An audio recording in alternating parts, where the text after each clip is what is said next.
ऐसे 5 योद्धा जिन्हें छल से मारा गया।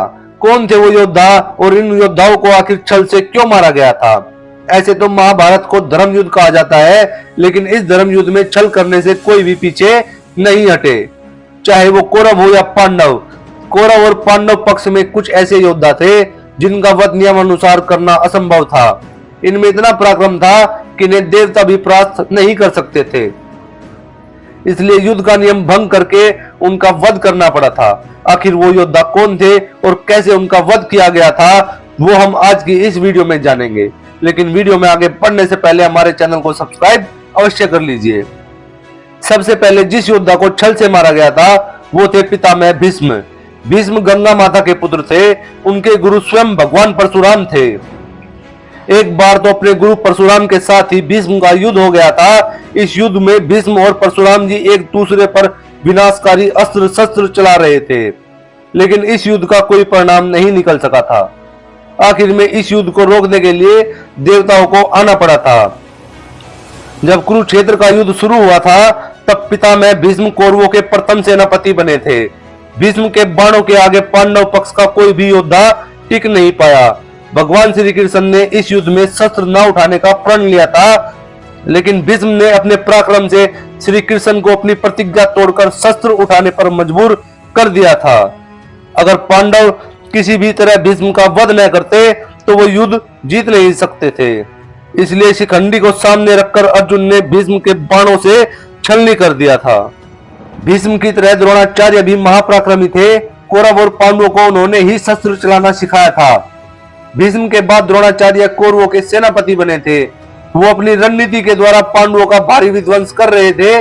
जब तक उनके हाथ में शस्त्र होते तब तक उन्हें पांडव पक्ष का कोई भी योद्धा मार नहीं सकता था। इसलिए पांडवों ने छल से उनका वध करने का निश्चय किया।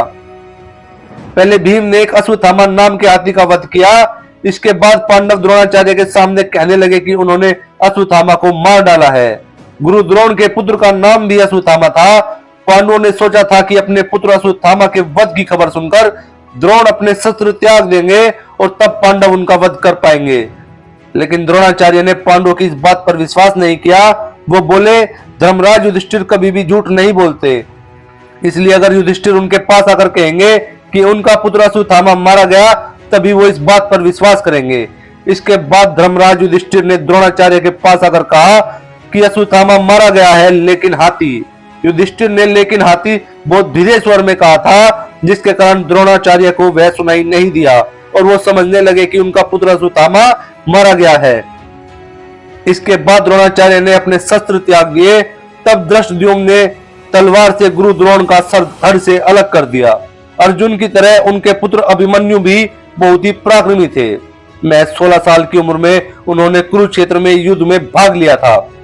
अभिमन्यु मां की कोख में ही चक्रव्यूह में घुसना सीख गए थे, लेकिन उनको चक्रव्यूह से बाहर निकलना नहीं आता था। युद्ध के दौरान जब द्रोणाचार्य ने चक्रव्यूह बनाया था तब अर्जुन चक्रव्यूह के पास नहीं थे और पांडव पक्ष में किसी को भी चक्रव्यूह तोड़ना नहीं आता था।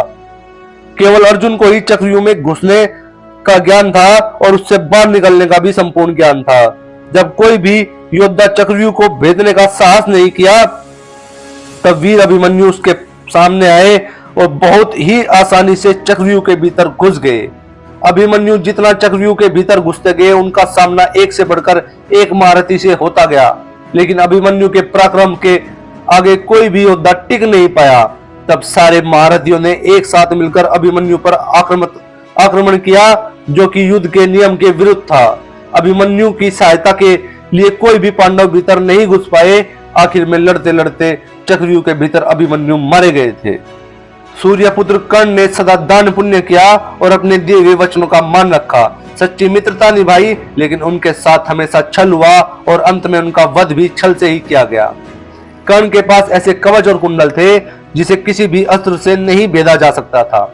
इसलिए युद्ध से पहले देवराज इंद्र ने छल से उनका कवच और कुंडल ले लिया था, लेकिन कवच व कुंडल के बिना भी कर्ण महाशक्तिशाली थे। अंतिम युद्ध में जब कर्ण और अर्जुन का आमना सामना हुआ था तब दोनों में भयानक युद्ध शुरू हो गया था। इस युद्ध में कर्ण अर्जुन पर भारी पड़ रहे थे और अर्जुन के चलाए हुए हर बाण को अपने बाण से काटते जा रहे थे।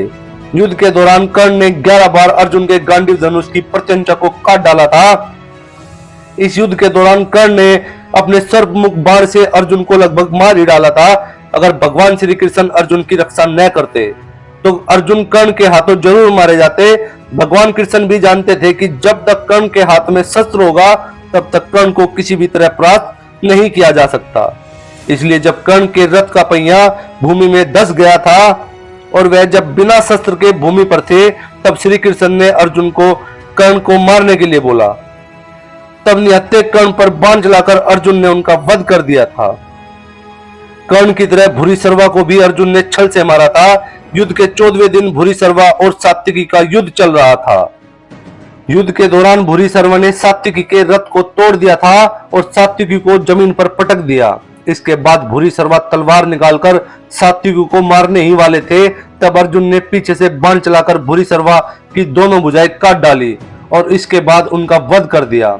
इस प्रकार छल से इन 5 योद्धाओं को कुरुक्षेत्र के युद्ध के दौरान मारा गया था। तो दोस्तों, अगर आपको हमारी वीडियो पसंद आई हो तो वीडियो को लाइक करें, ज्यादा से ज्यादा शेयर करें तथा हमारे चैनल को सब्सक्राइब अवश्य करें।